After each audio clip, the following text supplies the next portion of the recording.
First of all, make sure you understand what it is you're looking to achieve with the campaign before you start setting your bid strategy. Whether what you're looking for is volume of conversions, whether it's the overall revenue you're looking for, or whether you care about efficiency. Are you looking for that immediate ROI, or are you happy to take a loss in that initial purchase in order to acquire a new customer and get that lifetime value coming in and making more money over the long run?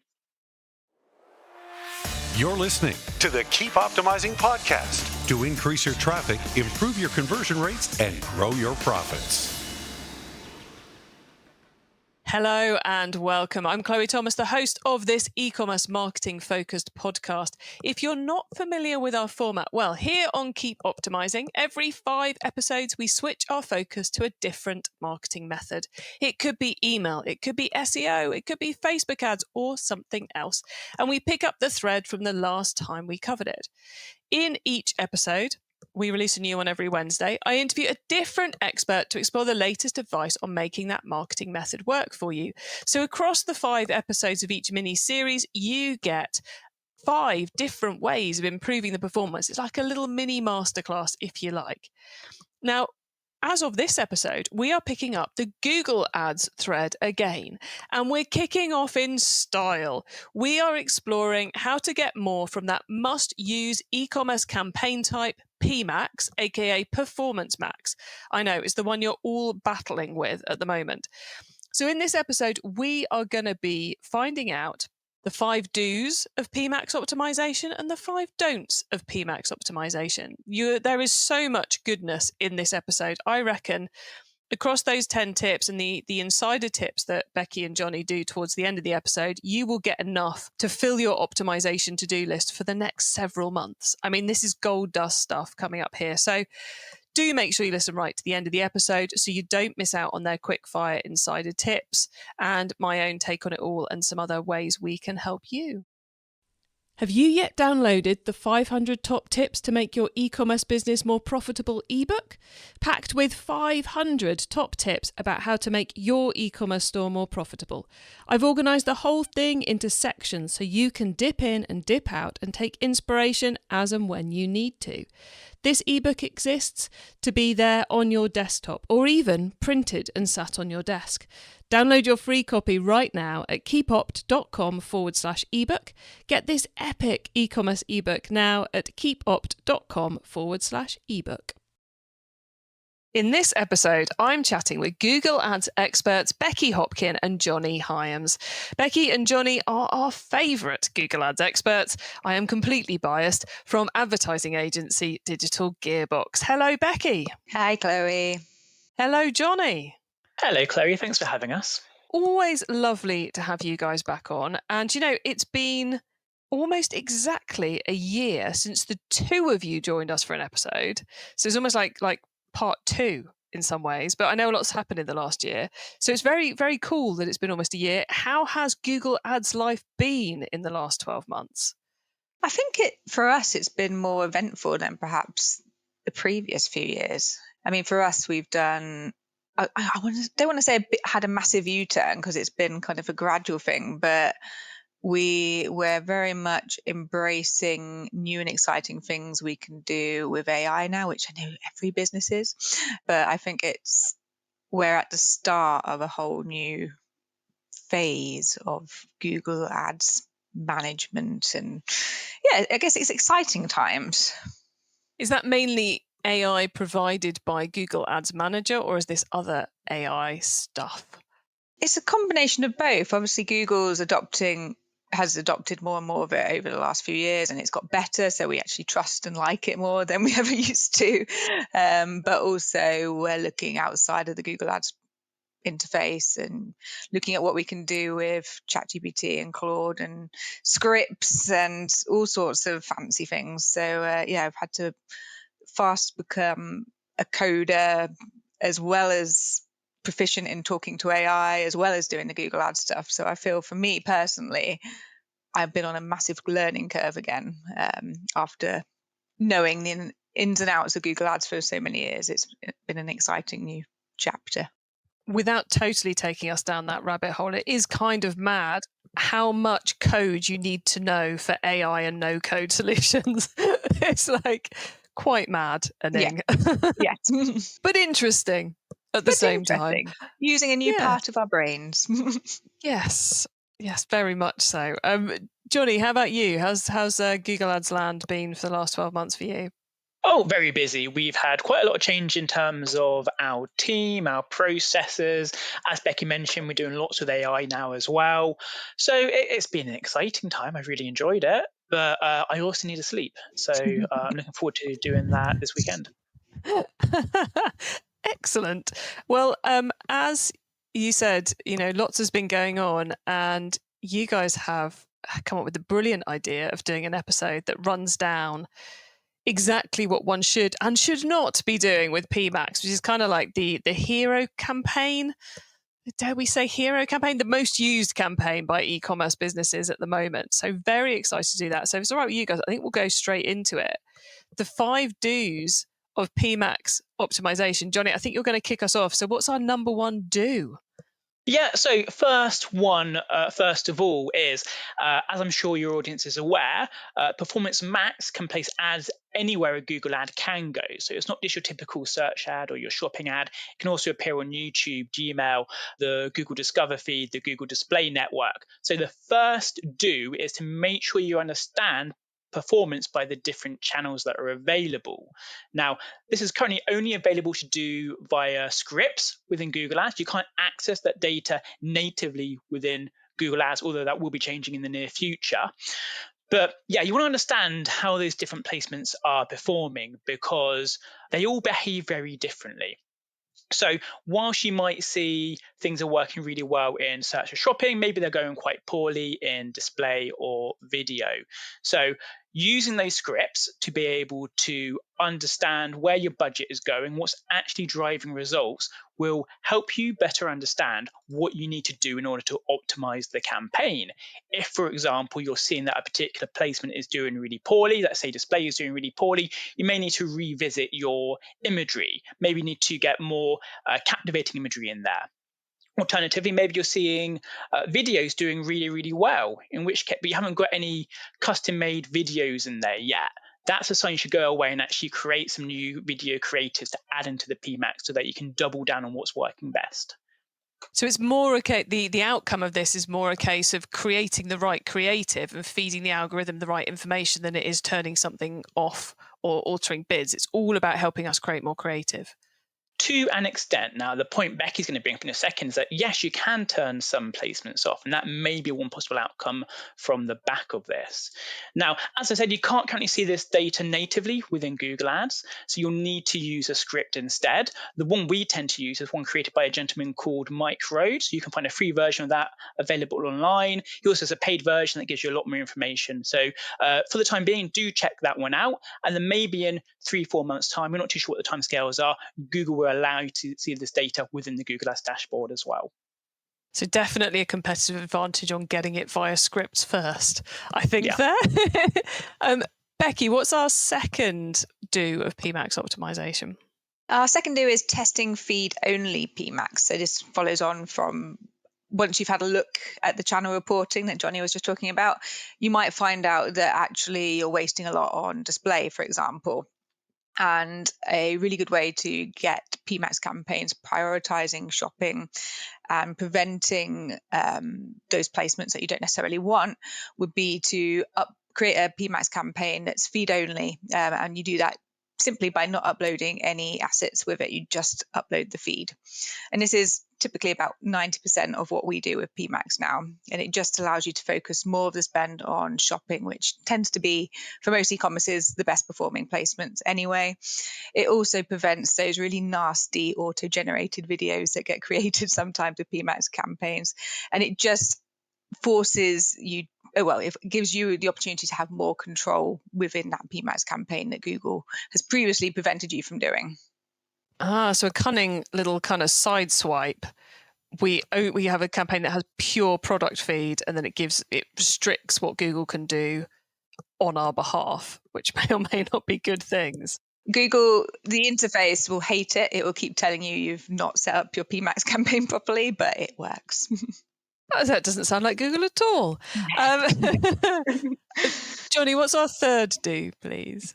Going in the exact opposite direction. So if you are having assets in there, if you are using your images, your video, you are putting in your headlines and your descriptions, it's to make sure those are high quality assets. Here, quality massively outrates quantity. You have the option to add loads of different headlines, loads of different images, but you don't want to get just pumping loads of low quality ones, because you want to make sure that Google's able to put the best possible ad in front of your users.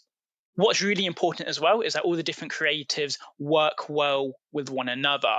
Too often I see accounts where you'll have a headline talking about one product, the image shows a different product, the description talks about another product entirely. So the ad as a whole doesn't make any sense whatsoever. So where you want to have ads based around different themes or different products, you want to split this into different asset groups within the campaign to maintain that coherence within the ad.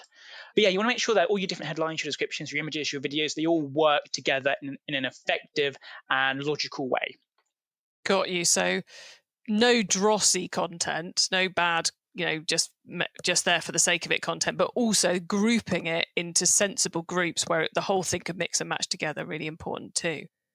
Absolutely. What I often see is people go, right, I am promoting shoes in here. So they have 10 different headlines that mention shoes in slightly different ways. There's no point in doing that. You're not learning anything by having just variations of the same different thing. You want different angles, different features, different benefits, different USPs in there, different reasons for people to come to you to buy those shoes. So yeah, you want variety, you want quality. You don't just want the same. You don't want it to look spammy, right? You don't want to just have the same thing repeated over and over and over again.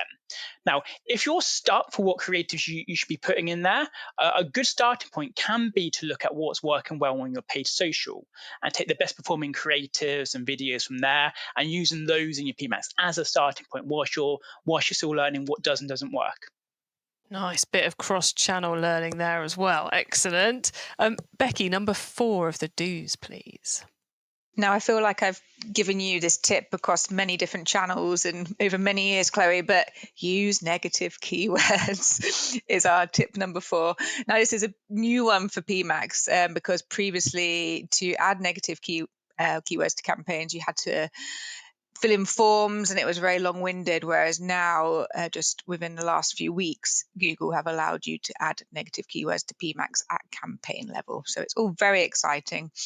One problem with PMax is that the search term data that you still get within the dashboard is still quite poor. Search terms are kind of grouped into themes rather than specific search terms, but that is also due to change. So within the next few months with the channel updates, we should also get more search term data so you can be filling your negative keyword lists up just as you do with search campaigns. So many people must be so pleased about that finally coming in. I could talk about that for the rest of the episode. I'm sure you guys could as well. Yes. But that is very, very cool news. Yeah, definitely adding in those negative keywords. Okay, number 5, Jonny, it's over to you. Number 5 sounds like an obvious one, but it's one I see a lot of people getting wrong all the time, which is to make sure you're aligning your bid strategy with your campaign objective. So there are 2 bid strategies available within Performance Max: maximize conversions, which will get you as many conversions, usually purchases, as possible, or maximize conversion value, which will go for much value, in this case revenue, as possible. In addition to that, you can apply efficiency targets on those strategies as well. So a target CPA or a target ROAS. Now, very often I'll have a potential client come to me and go, look, Jonny, I want a ROAS of 5 and I'm only getting a ROAS of 2. And I look at the campaign and they've set a target ROAS of 2. And Google's delivering what you've asked it to deliver. If you want it to deliver a ROAS of 5, you need to give it a target ROAS of 5 and not 2. So making sure you're aligning your efficiency targets with what you need the campaign to deliver. But beyond that as well, when deciding between maximize conversions and maximize conversion value, those strategies will behave very differently. If you're going with maximize conversions, it's going to go for as many conversions as possible without any consideration as to the value of them. So you may find you get more conversions overall, but they're lower value, and therefore you make less money. So think about what it is you're looking to achieve, whether what you're looking for is volume of conversions, whether it's the overall revenue you're looking for, or whether you care about efficiency. Are you looking for that immediate ROI, or are you happy to take a loss in that initial purchase in order to acquire a new customer and get that lifetime value coming in and making more money over the long run? In addition to that, you can steer Google towards acquiring new customers over just chasing repeat customers by using the new customer acquisition tool within the campaign. What this does is it adds additional imaginary revenue to orders from new customers. So rather than if their order is £10, it will count it as £15 instead, for example. And that will encourage a target ROAS bidding in order to go after those new customers instead. That's really good if what you're looking to do is chase new customers rather than bringing back in existing customers. But what you do need to bear in mind there is a revenue figure you're seeing in your Google ads is now going to be very inaccurate because it includes all this imaginary revenue that is expecting you to maybe get in the future, perhaps. But yeah, short version is, first of all, make sure you understand what it is you're looking to achieve with the campaign before you start setting your bid strategy. It is mad how many people actually don't bother with that. It's kind of like trying to teach a dog to fetch while shouting sit at it. You know, it's like you're just setting yourself up for failure if you're not doing that. So love that we're talking about that. Right. Dare we move on to the don'ts? What shouldn't we be doing? Becky, I think you're going to kick us off with the first don't, aren't you? Yes. So the first don't is just sticking with the PMax campaign type. I think we see a lot of accounts where they've just got a PMax campaign set up, and that's because people think, oh, it's covering all the channels. But there's still lots of opportunity to run the other campaign types alongside PMax campaigns. For example, you still want to use search campaigns to bid on your most important keywords.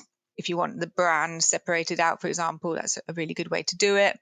It's also good to keep remarketing separate, so you have complete control over the message you're putting in front of those people. You're going to want to have a different strategy there to get people coming back rather than coming to your site for the first time. And then again, depending on what you're seeing with those channel reports that we spoke about, you might want to invest more into the kind of top of funnel campaign types. So your YouTube campaigns, demand gen or display. So don't just think because you've got PMax set up that's tick, Google ads done. Do keep using the other campaign types as well. Nice. Yeah, it can be very easy just to go, oh yeah, it's covered it all, but actually taking a bit of control and rolling one out into its own campaign can be hugely powerful. Love that one. Jonny, what's our next don't, please? The next don't is do not bid on your own brand name within PMax. It will do this by default unless you stop it from doing so. The reason for this is there are legitimate reasons why you want to bid on your own brand name, because if competitors are bidding on your brand name, they're going to appear above your organic listing. So you do want to bid on your own brand name very often, but you don't want to do it within a Performance Max campaign. There's a few reasons for this.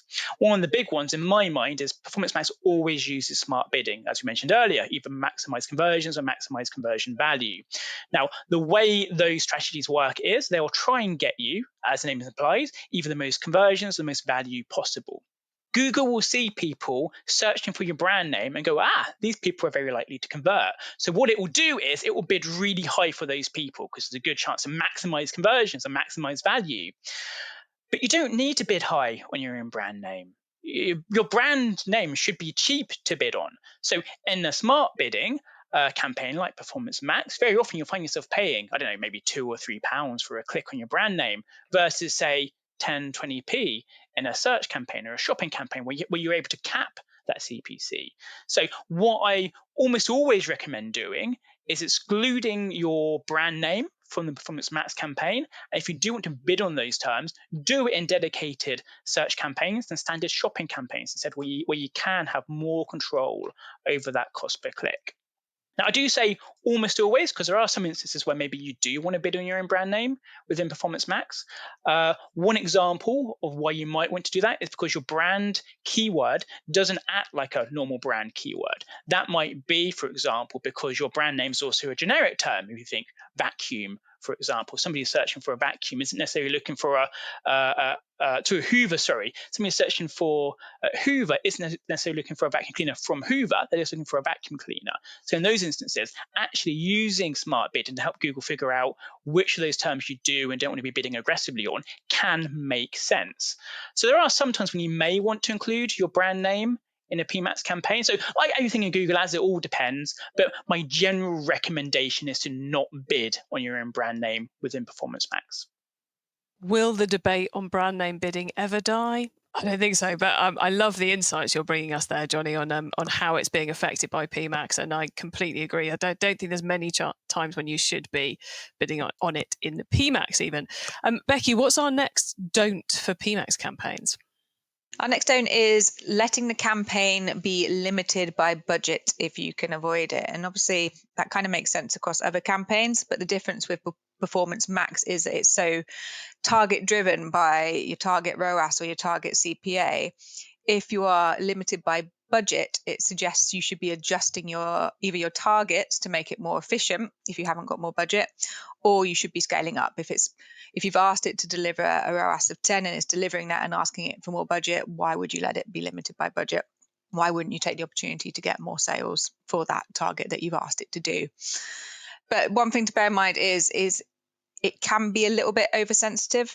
So do increase it. If it's not hitting the target, still increase it a little bit and just see if it then starts to perform better. Sometimes it might be that you've not got enough budget for it to hit that target. But obviously it's kind of a game of making sure it is performing how you want it to perform. So do listen to those notifications from Google for once. Don't ignore them. One type of notification from Google to pay attention to. Yes, just exactly. The one, everybody. Just the one. Okay, Jonny, number 4, don't, please. Number 4 is don't overly segment your campaigns. So Performance Max wants really at least 30 conversions a month in order to optimize effectively towards the targets you've set it. Ideally, you want 60 plus conversions a month. Now, the problem is when you break your campaigns into smaller campaigns, a larger number of campaigns, what you're doing is you're splitting those conversions across a large number of campaigns. And if they fall below that threshold of 30 conversions a month, they're going to begin to struggle to optimize effectively. It is in marketers' nature to we want to take control of these campaigns. So what's a lot of people doing is going, right, this is working well, let's split it into 2 campaigns and 4 campaigns and then 6 campaigns, so we can better tailor the messaging in there, we can take control of the budget for the different products, and that all makes sense to an extent.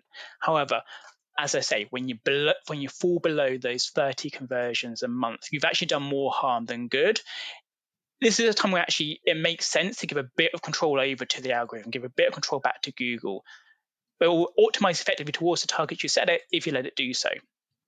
Got you. So would it be, you said 30 and you said 60. So would it be fair to say that if you've got 60 or less coming in to your PMax campaign a month, it's not time to create a second PMax campaign? You want to keep it all in the one. But if you're getting 70 to 80 conversions a month, that's the point at which we consider doing a second one? Or would you do that off the 30? Best to get the 60 first.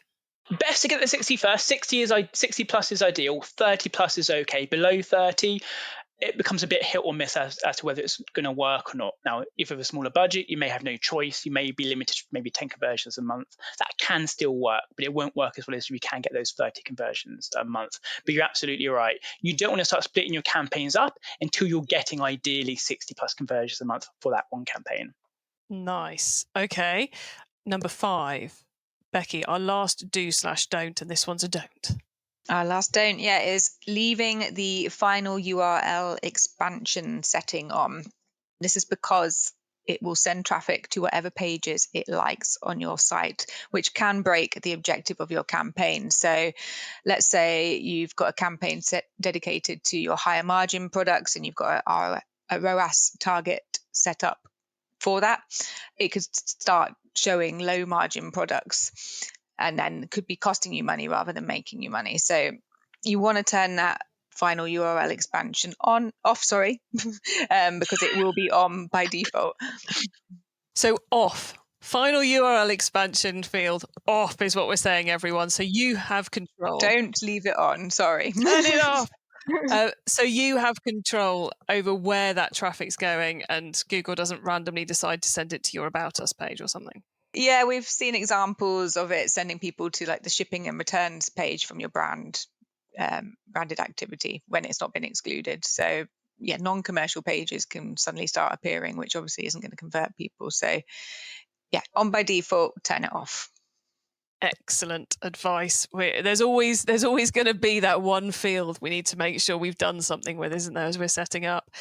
Becky, Jonny, thank you so much for that rundown. It has been brilliant picking your brains about the do's and don'ts of PMax optimization. Listeners, remember to stay tuned right to the end of the episode because you do not want to miss out on Becky and Jonny's next answers in our Insider Tips rounds, and also my suggestions for other ways we can help you improve things even further in your businesses. Have you yet downloaded the 500 Top Tips to Make Your E-Commerce Business More Profitable ebook? Packed with 500 top tips about how to make your e-commerce store more profitable. I've organised the whole thing into sections so you can dip in and dip out and take inspiration as and when you need to. This ebook exists to be there on your desktop or even printed and sat on your desk. Download your free copy right now at keepopt.com/ebook. Get this epic e-commerce ebook now at keepopt.com/ebook.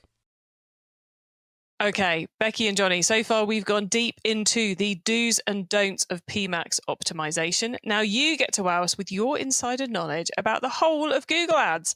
So for the following questions, your answer can be anything to do with Google Ads, which of course does include all those things we have already been talking about. Are you ready for the insider tips? Absolutely. I think so. Excellent. Okay, let's start with newbie advice. If we've inspired someone to take their first step, what do they need to know to give themselves the best chance of success? And Becky, I think you've got an answer for us on this one. I've got a couple of answers, Chloe, but I'll go quickly. First of all, make sure you've got clarity on what you are looking to achieve from this. You need clear goals.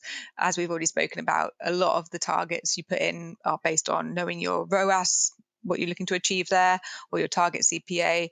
You want to know exactly what you want to be getting out of this before you get going.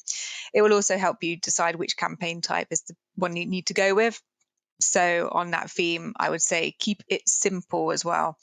Don't try and test all the campaign types at once.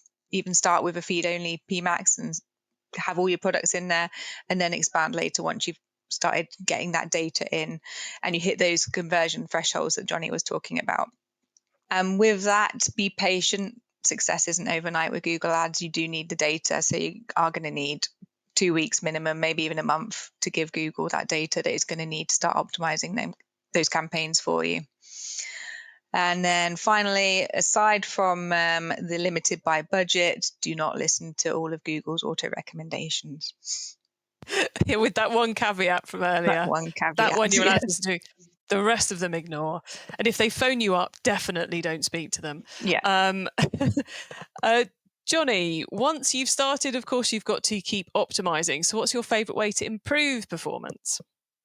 I'm a big fan of using session recording tools like Hotjar or Microsoft Clarity. I like Microsoft Clarity in particular because it's completely free and it integrates really nicely with Google Ads now as well.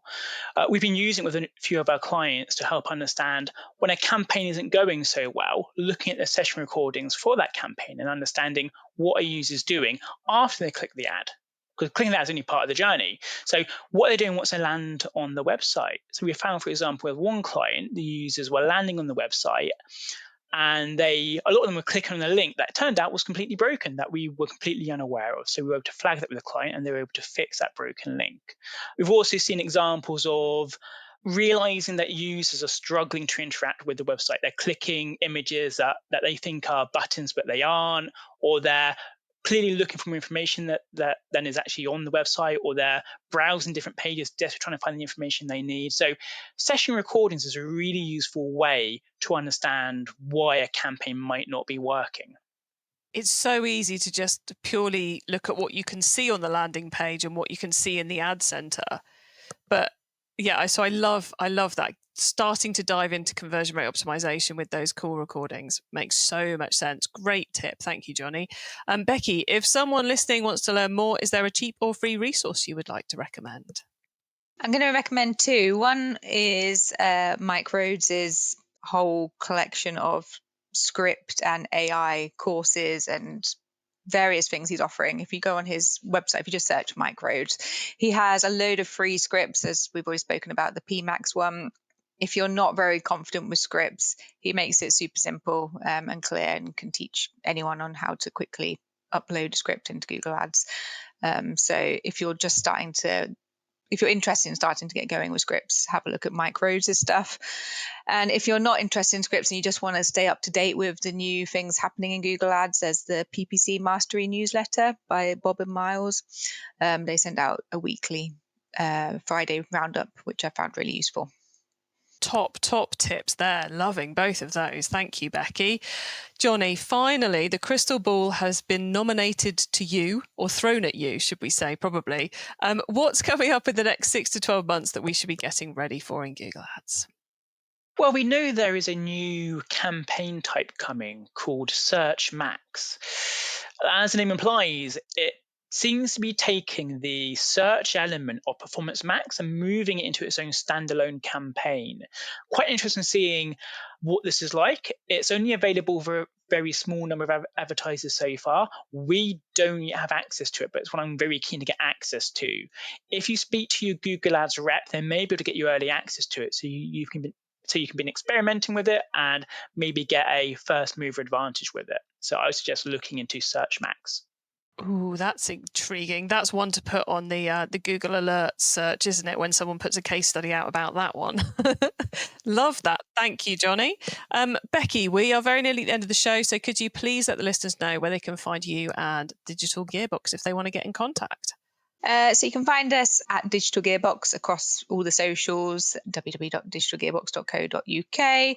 We do also have a free consultation that you can request on the URL on screen, or if you're listening, it's keepopt.com/Digital Gearbox.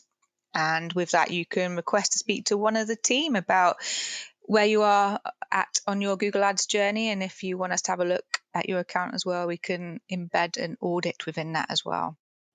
Very cool, everyone. So that's keepopt.com/Digital Gearbox to get your own free consultation with one of the Digital Gearbox team. It might even be Becky or Jonny to go through anything Google Ads and get a fast track to working out how to optimize your account, basically. That's awesome. Thank you, guys. And thank you so much for breaking down the latest tips and tricks with PMax for all of us. Super useful. I'm sure many will be listening to this episode twice. So thank you for packing it with so much insight. And thank you so much for being on the show again. Thank you for having us, Chloe. Thank you for having us. Well, there you go, everyone. The perfect guide to what you should and should not be doing to optimize your PMax performance. You can get our rundown of those 10 tips, the 5 do's and the 5 don'ts on the website. I'm not going to attempt to repeat them all now, but I think you really need to pay attention to all 10 if you're running your own Google Ads, or if you're running your Google Ads with an agency, ask them about those 10 things. Are they doing them for you already?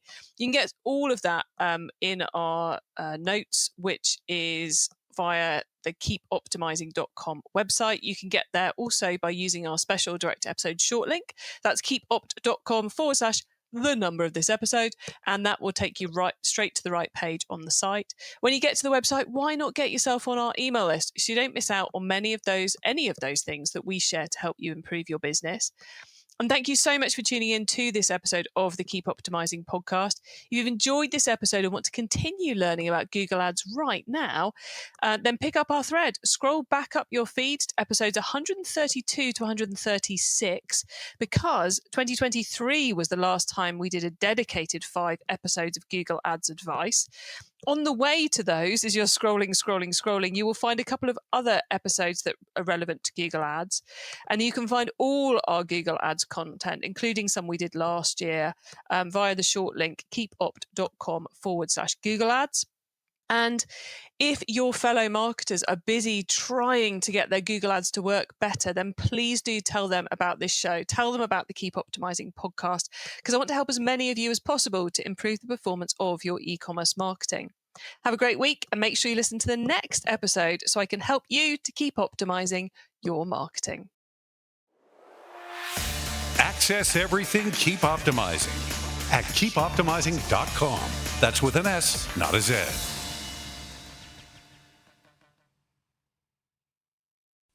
Have you yet downloaded the 500 Top Tips to Make Your E-commerce Business More Profitable ebook? Packed with 500 top tips about how to make your e-commerce store more profitable. I've organised the whole thing into sections so you can dip in and dip out and take inspiration as and when you need to. This ebook exists to be there on your desktop or even printed and sat on your desk. Download your free copy right now at keepopt.com/ebook. Get this epic e-commerce ebook now at keepopt.com/ebook.